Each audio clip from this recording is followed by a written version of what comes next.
finds. The opinions and views of the host and guests do not reflect those of the station.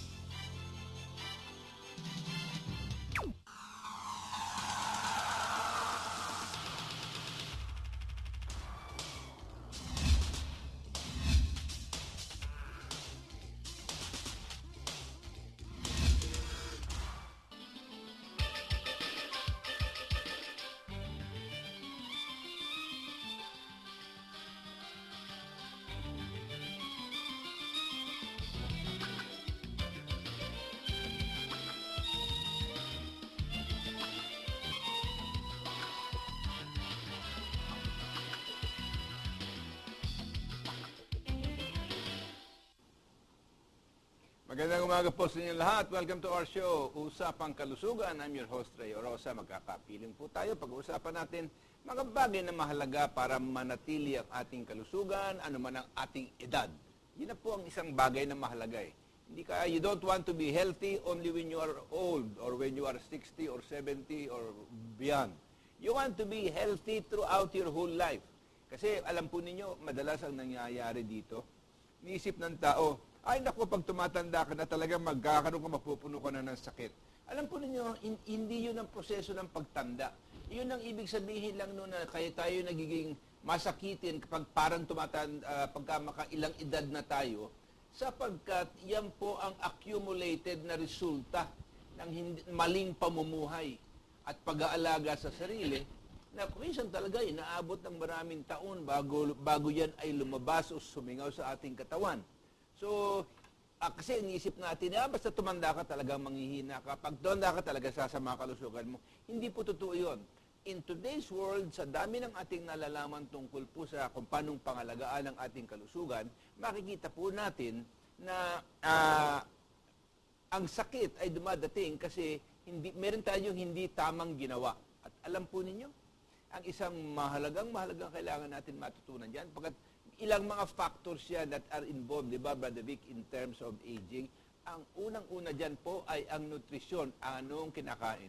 Alam po, kanya katulad ng ibang mga ngaral na mga doktor dito po sa alternative medicine, ang sabi nila na ang pagtanda daw, ang definition daw ng pagtanda is the body's decreasing ability to deal with free radicals. Okay? Actually, ang free radicals, merong gawaing mabuti yan, meron ding gawaing hindi maganda eh. Kasi, yung kasing free radical yan ay nagmumula sa environment, nagmumula sa kinakain, nagmumula sa stress ng ating pamumuhay. Ha? So, marami pong pinanggagalingan yan, tsaka gawa din ng ating katawan. Sapagkat ang free radical na isang molecule that misses one oxygen element, electron element, so ng oksiheno, ang gagawin niyan, yan na nasa sa loob ng iyong cell eh.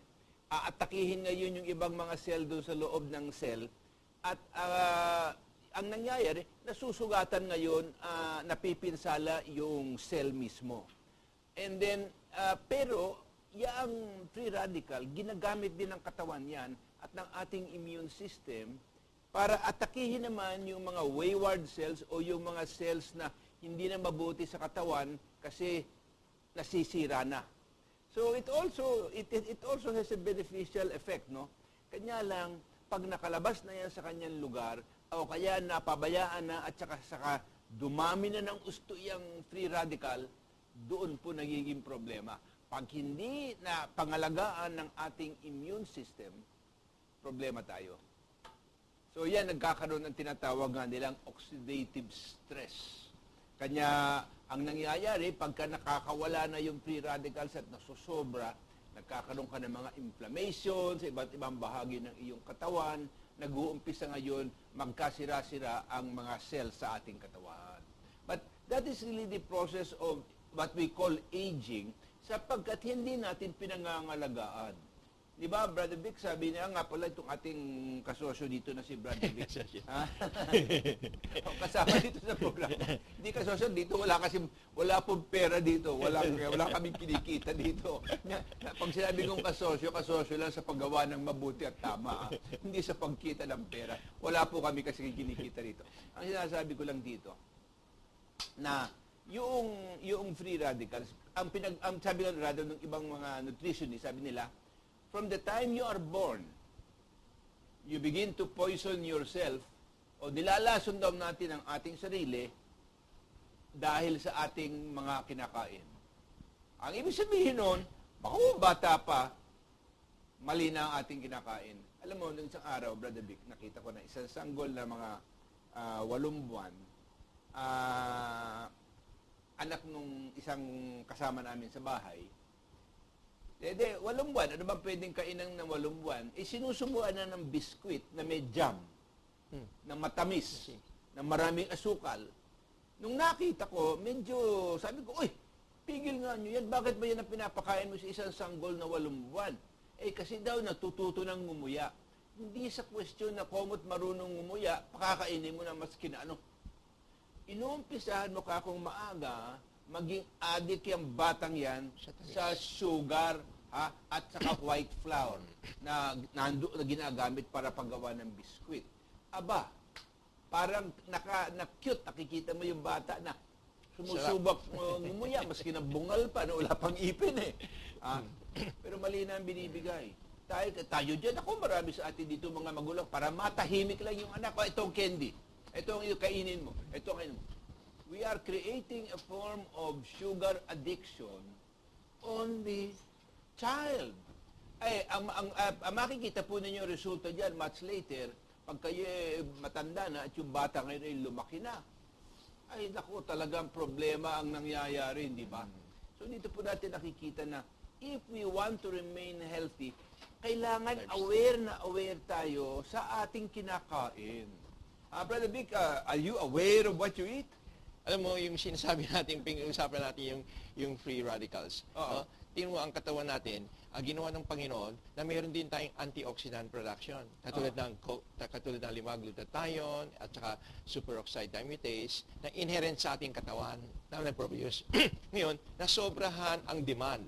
Kaya kulang, kaya sinisira niya. Kaya kailangan hinay-hinay lang. Hinay-hinay lang. Alam mo, isa sa pinakamalaking problema natin, it is our attitude towards ano ba ang nutrition. Kasi lumaki tayo, magbigay ka lang ng konting vitamina, okay na. You know, knowledge about our health is improving every day. Ang isang kulang na kulang sa dating pagkaalam natin, akala natin vitamins and minerals lang ang mahalaga. Alam po ba ninyo na ngayon naiintindihan ng maraming mga nutritionist na kailangan marunong tayong dagdagan yung ating kinakain ng mga phytochemicals. Yung phytochemicals po, yung phyto lang yun, Latin lang yun po, para sa ibig sabihin nun, mga halaman, mga prutas. Yung phytochemicals that come in fruits and vegetables are very, very, very essential. Lalo na sa ating mga lumaki dito since after the war. Now, we grew up on a proliferation of antibiotics. And, sabi nga nung isang tao regarding all pharmaceuticals, sabi nila, all pharmaceuticals are toxic. Doktor po nagsasabi nun. All pharmaceuticals are toxic, kanya lang sinusubukan nila na kung malalang-malala na ito, hindi na bali magkaroon ng toxicity para lang ma-overcome itong initial condition. But that does not restore health. Yun nga ang problema doon. Ang nangyayari naman, overprescribe naman ngayon ng antibiotics. And so you build so much resistance in your body from the other bacteria and the toxins, kanya hindi na pwede. But before we go ahead, medyo delay lang po ng traffic kasi ang kasama natin sa programang ito, yung ating dating suki na wala na po kundi si Dr. Alfonso Lagaya. Welcome, Dr. Al. Hi, Salamat. good morning. Yes. Nakadating ka, mukhang ready ka for battle. Right. Siya po ay medical acupuncturist at saka siya ang unang Director General ng PITAC. Okay? So, remember, he was showing us a lot of exercises that's good for our health, which is another aspect of anti-aging. Diba? And we will get to that. Welcome again, Dr. Al, for being with us. We are dealing here with the whole issue, kako. Alam mo, we talk of aging as though aging and disease are natural companions. And ang sinasabi ko dito sa ating mga nakikinig, di ba totoo yun eh? Ang kanya sa parang lumalabas lamang kapag tayo'y tumatanda, yung accumulated nabimbing epekto ng maling pamumuhay at pangangalaga ng ating kalusugan, after many years, iiral at iiral, hindi naman pwede. Alam mo, lahat po ng action mo, merong reaction eh. If you keep doing the wrong thing, eventually, lalabas at lalabas yung epekto nun, di ba? This is why, if you don't exercise, di ba, Dr. Al? Makikita yun.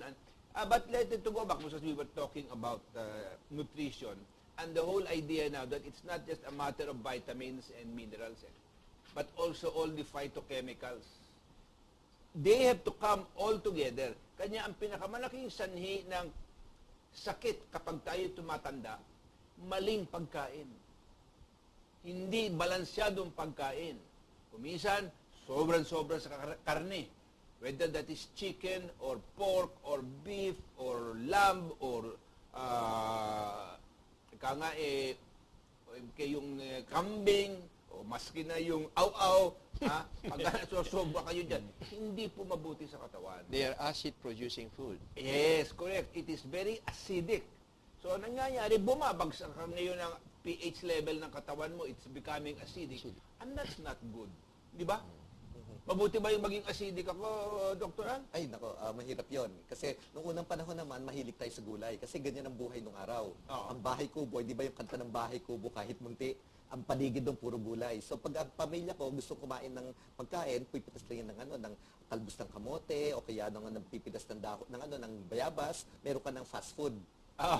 Ngayon, yun ang tunay na fast food. Yun ang tunay na fast food. Hindi mo na kailangan lutuin. Oo. Tapos pag may okasyon, let's say weekend, papatayin yung yung native chicken. Pag may okasyon, may birthday, papatayin yung baboy. Pag may okasyon pa, papatayin ng baka. Ibig sabihin, merong porsyento na hindi palagi kinakain yung mga pagkain na masasarap. Ngayon, ang fast food ngayon, itatawag mo lang. So, hindi ko naman sinasabing masama yung fast food, no? But overconsumption of it is wrong. Katulad ng banggit mo kanina. What we should do is change it from calling it fast food into processed foods. Yes. Pwede Diba? na rin. Yung dumadaan ng proseso, nilalagay sa lata, ginagawang ganito, etc. Those are what are called processed foods. At madalas, ang hinahabol lang dyan, lasa eh. Kanya kumisan, yung processed food, dinadagdagan ng kung ano-anong preservative, colorant, etc. etc. Na yun ang mga chemical na pinapasok sa pagkain na pwedeng gumanda ang lasa, pero pumipinsala naman sa kalusugan. Pero yun ang buhay benta. Pero yun ang problema, yun ang bumibenta. Sapagkat ang karamihan ng tao, wala namang ganong nalalaman tungkol dyan. Kanya taatamin, ay masarap ba? Yun lang ang titingnan. Hindi naman lahat ng masarap kasi mabuti para sa iyo. Di ba? Pagpunta ka sa mga restaurant na ganyan, meron sila mga gulay. Katulad ng chop suey, meron sila ensaladang talong. Masarap yan. Kaso, hindi tayo mo order ng unlimited rice pag yun ang pagkain. Kaya nangyayari, pag kumakain tayo ng mga pagkain na may karne, sinabi mo kanina, karne, mga baboy, mga lechon, mga ganyan, dumadami ang kain natin ng kanin. So there are two problems to it. One of it is dumadami yung acidic foods, dumadami ang pagkain. Tapos sobrang kanin, tumataas ngayon ang ating blood sugar. Yun kasi po ang puting bigas, lalo na po ang puting bigas, di ba? Pag sabi natin kanin, ang unang papasok sa isip natin, puting bigas, na kiniskis na ng maigi, wala na ngayong minerals at saka na nanditira doon, puro carbohydrate lang yun. Tama ka doon. Ang vitamin B nandun sa sa short chain pa. Tapos kailangan bumili tayo ng gamot para idagdag yung vitamin B para sa mga ugat natin, sa mga kasukasuan. Nandun yung inalis dun sa white rice. Kaya pag kumain tayo ng brown rice, mas masustansya. Pero ang problema dito, maski na mas masustansya ang brown rice, kailangan natin ng phytochemicals na nanggagaling sa mga halaman at gulay. At pagka halimbawa kumain tayo ng yung mga green, no? Tandaan natin, even mga prutas, napaka-importante yung enzyme. Kasi ang pangkatawan natin, pag wala na yung enzyme, patay ka. Alam po niya, ano yung enzyme na yun? Yun ang mga ginagamit ng katawan to signal and to trigger off certain bodily functions sa buong katawan ninyo. Kanya po, napakahalaga na yung diet natin, sana gawin yung ganito. Payo lang naman. Sa umaga, unahin mo sa prutas. Yung sa mga viewers natin, what is phytochemicals? Phyto means plants. Chemicals, yung natural na process ng chemicals. Kaya hindi artificial. Kaya yung enzymes, meron, lahat ng halaman natin merong enzymes. Kaya si Magellan noon dumating sa Pilipinas, yung kanyang mga sailors, nagdudugo yung gilagid, nagkaroon silang gingivitis. Kasi nawala na yung vitamin A and C na available sa gulay, sa prutas, na nalusaw na during the travel. Ngayon naman, meron na tayong mga processed food, which maganda rin naman, pero in another way, sabi mo nga, problema din naman ng processing. Correct. So, dito kailangan natin makita na as fresh as you can make it. Alam mo, sa bahay kasi ang ginagawa ko ngayon, pero pupunta ko sa palengke at least twice a week yung aking katulong. Bakit? Gusto ko bumili sariwang pagkain. Sa lugar na yung nandun sa freezer bang isang linggo na rin, malay mo kung gaano katagal nang nauupo sa freezer yon. No, while it's not spoiled, no? Pero iba pa rin ang bago at sariwang pagkain. Di ba? Mas maganda nga kung halimbawa sa ref natin, kaysa yung mga chichirya na nandyan, may mga prutas tayo na nandun. Kaya yun ang pag-insert pag ginugutom. Hindi yung potato chips, yung corn chips, yung ganito, yung ganon. Paminsan-minsan, pero wag palagi. Hindi naman natin sinasabing huwag kang tumikim yan o huwag kang kumain yan. Pero for example, even potatoes, mahilig tayo sa patatas. But potatoes have very limited vitamins and enzymes. Very limited, kakaunti ang caloric value niyan. Except you have a lot of carbohydrates. So, dapat ba yung marami kang patatas sa iyong kinakain? Hindi eh. Ang kulay ng gulay at pagkain napakahalaga, hindi ba? And mas berde, mas mapula, mas orange, yung kalabasa, yung kangkong, yung kamatis, etc. Mas maraming enzymes at saka phytonutrients or phytochemicals yan eh. Kasi yung iba, ayaw nila tawaging phytochemicals kasi hindi, pag sinabi mo chemical, isip ng tao artificial, hindi. So we will call it phytonutrients. But the proper term is phytochemicals. But it is a natural chemical. It is not an artificial or produced chemical. Di ba? So sometimes dito nagkakaproblema sa terminology. Sa BFAD nga, yung Bureau of Food and Drugs ngayon natin, FDA, ang dalawang kategorya nila ng mga gamot, one of it is pharmaceutical, which is mga artificially processed. The other one is nutraceutical. Ito yung simply grossly processed, tapos binibenta na ngayon. Mabuti rin naman yun. Yung mga nutraceuticals ang sinasabi lang doon, hindi artificially produced yung chemical. Kinukuha pa din yan mula sa mga halamanan. At pagkatapos, tinututuyo, kumukuha ng extract, pagkatapos nilalagay sa kapsula. Ganon. So, nutraceuticals are still fine. But if I had my choice, alam niyo ang katotohanan, I do not need to take any supplements if I eat right and my diet is all right. Di ba? Tama ba yun, Doc Al? Yep. The more crude you eat something, the better. Kasi katulad nung science project natin nung high school, meron tinatawag na chromatography. Yun yung halimbawa, maglalagay ka ng tinta ng ballpen sa isang strip of paper, tapos ilulubog mo sa tubig, tapos tataas yung tubig na yan, magsiseparate ngayon yung tinta ng ballpen in different categories. Ang ginagawa ng mga processing yan is hinihiwalay mo ang bawat isa. The more crude you take it, the better kasi there is a symbiotic relationship na nagiging mabisa yung nutraceuticals natin. At the same time, nawawala yung toxicity. Ang sinasabi ni Dr. Aldon, pagka yung mga benepisyo na mula sa halaman, hihiwalayin mo isa-isa. Iba yun sa basta't kukunin mo lahat yung sama-sama. Mas mabisa yung sama-sama kaysa sa yung hihiwalayin mong isa-isa. Halimbawa, sodium chloride.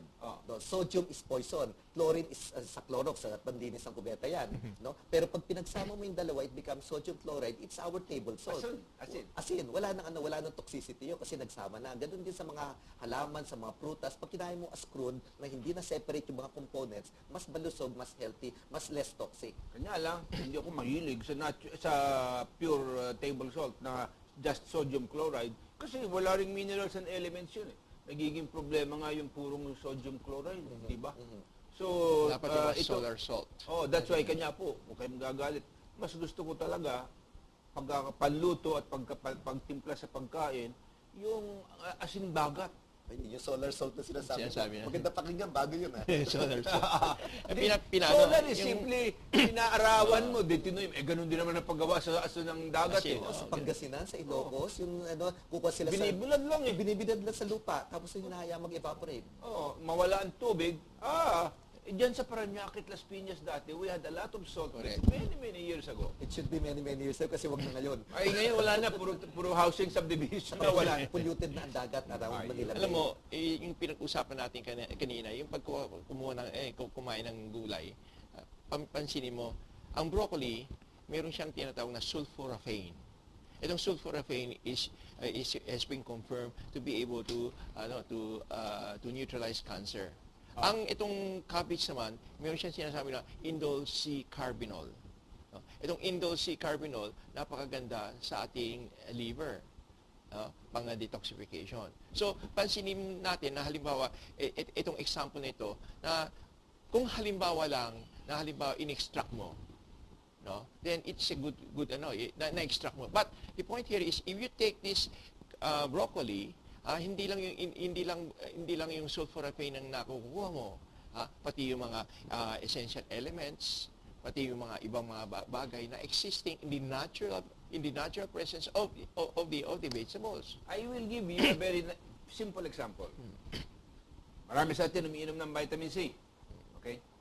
Alright. Do you know that whether it's artificial or natural, if you take pure vitamin C on its own, it is not as useful to the body whether it's natural or synthetic? Alam mo kung bakit? Natural vitamin C always comes with other minerals that are like the messengers that the body uses to bring the natural vitamin C or the artificial vitamin C to where the body might need it. Ngayon, one of the greatest healing qualities of vitamin C is for scurvy, yung naggagalis ang binti mo at lahat. Lalo na kung ikay nandun sa dagat, wala kang fresh vegetables and things like that, or prutas, vitamin C ang binibigay. But do you know that even natural vitamin C, if it is given without accompanying minerals like zinc and calcium, the body cannot use it, it will not heal scurvy. So ito po mahalaga yung sinasabi ni Brother Vic dito, na Synergism. merong yung synergism, no? So, yung halimbawa binibigay ko sa iyo, parang tinatapon mo lang yung vitamin C kung puro lang yan. Kaya tingnan nyo yung vitamin C yung binibenta ka dyan, may kasama na zinc, may kasamang ganito, may kasamang ganon.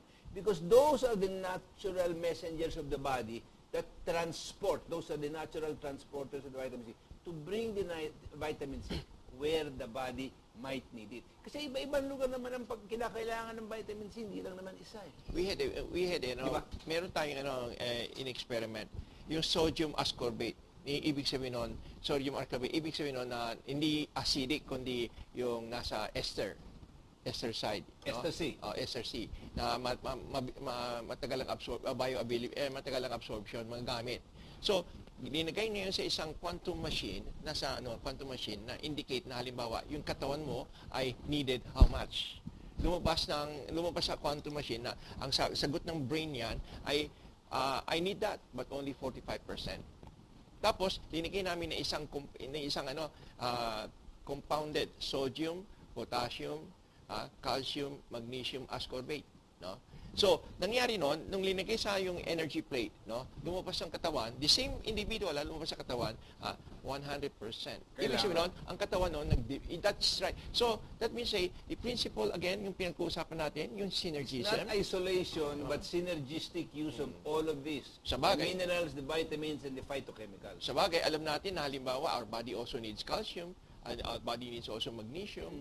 Alam mo na, calcium, di ba ganun? Bigyan ka ng calcium, it can float in your blood. It will not go to your bones. And so, if your muscles need calcium, maski na marami ka sa dugo mo, hihila pa rin yan mula sa buto.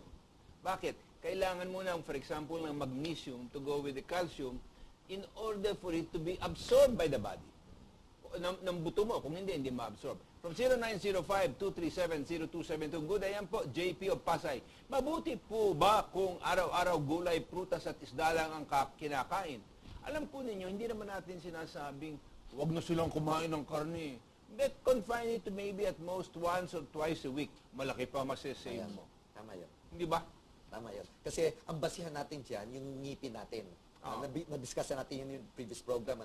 Pag bibilangin mo ang ngipin natin is 32 sa matanda, sa 32. Sa 32 na yon, 4 lang doon ang pangil. Ibig sabihin, ang pangil para kumain ng mga isda, mga karne, ng mga... Kailangang para durugin. Hinuhuli na ganyan. Talagang i-snare, ganun. Ang natitira, parang baka na puro flat. Ang kinakain ng puro gulay, prutas, huwag naman damo, pero gulay at prutas. So, ibig sabihin, in looking at our teeth, that is what is God mandated us to eat. Dapat mas marami ang gulay, prutas over the acidic foods kasi na minimension mo. Kanya iba ang ipin ng tigre, ng aso, ng pusa, o ng leon. Iba. Yun ang, kasi ang diet nila mostly Tapos mapapansin mo, carnivorous. yung pag-carnivorous sila, yung ngipin nila maluluwang. No? Kasi malalayo ang baka, dikit-dikit. May reason yon. Kasi ang mga pag kumain ka ng karne at ikaw ay natingahan, yan ay mabubulok. Pag nabulok yan, let's say tayo kumain tayo ng barbecue, after 1 or 2 days, magkakaroon ng tooth decay, gingivitis, saka namamaho yung tinga na tira doon. Pero ang mangga, pag kumain tayo ng mangga, yung fibers doon, pag natingahan tayo, hindi nabubulok yun. 1 week na, nandun pa rin, naalis natin, hindi mabaho. Ibig sabihin, yung leon, pag kumain siya, dapat puwang yan para hindi naiipit. Ang problema, ang pagkain natin, parang leon. Yung karniboro, yan ang gusto ng mga Pilipino, top silog eater. Kaya mangyayari nito, palagi tayo natitingahan, pag hindi ka nakapag-toothbrush, hindi ka nakapag-dental floss at naiwan yan, mabuti na, meron dentista tayo kasi sila yung kakalkal. Pero pag hindi natin nagawa lahat yan, yan ang mabubulok ng kaya nauubos yung ngipin natin. Yan, malaking problema. Kanya lang po, tigil muna tayo. Konting paalala, we'll be right back. Don't go away.